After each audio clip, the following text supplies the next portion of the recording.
Guys আমরা এই মুহূর্তে অ্যামাজনের জঙ্গলে প্রবেশ করেছি। এই হলো অ্যামাজনের জঙ্গল।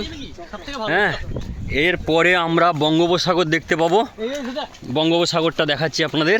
মানে যেতে আমাদের প্রচুর কষ্ট হচ্ছে, কিন্তু আমরা শুধুমাত্র আপনাদের জন্য যাচ্ছি।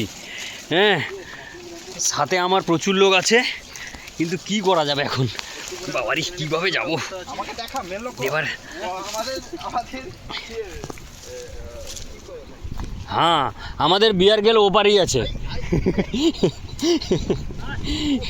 বিয়ার গেল এখন দেখো, তোমাদের যে নজারা আমি দেখাবো, মানে এ অনবদ্য যাকে বলে, মানে এ নজারা আলাদা একটা নজারা আছে। ঠিক আছে, this is Bangopasagar, bay of Bengal इसी को बोलते हैं भैया।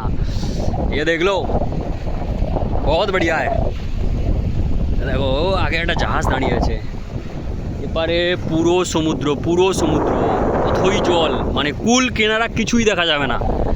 এত সমুদ্র যেখানে কুল কেনারা কিছুই দেখা যাবে না, এমন সমুদ্র এখানে। ঠিক আছে, এই হলো আমাদের জঙ্গল। আর এই পারে যে জঙ্গলটা আছে এটা হচ্ছে বাঘ জঙ্গল বলে এটাকে। এটা পুরো মানে বাঘ ভর্তি। এখানে টাইগারের অগুন্তি টাইগার। আমরা মাঝে মধ্যে ওপার থেকে এপারে চলে আসে, আমরা যেটা মানে কি বলবো দেখি। আমার জীবনে আমি 2-4 বার দেখেছি বাঘকে এপারে আসতে।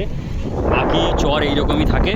ঠিক আছে, চলো আগামী ভিডিওতে আবার কথা হবে। এখন এই পর্যন্ত রাখি।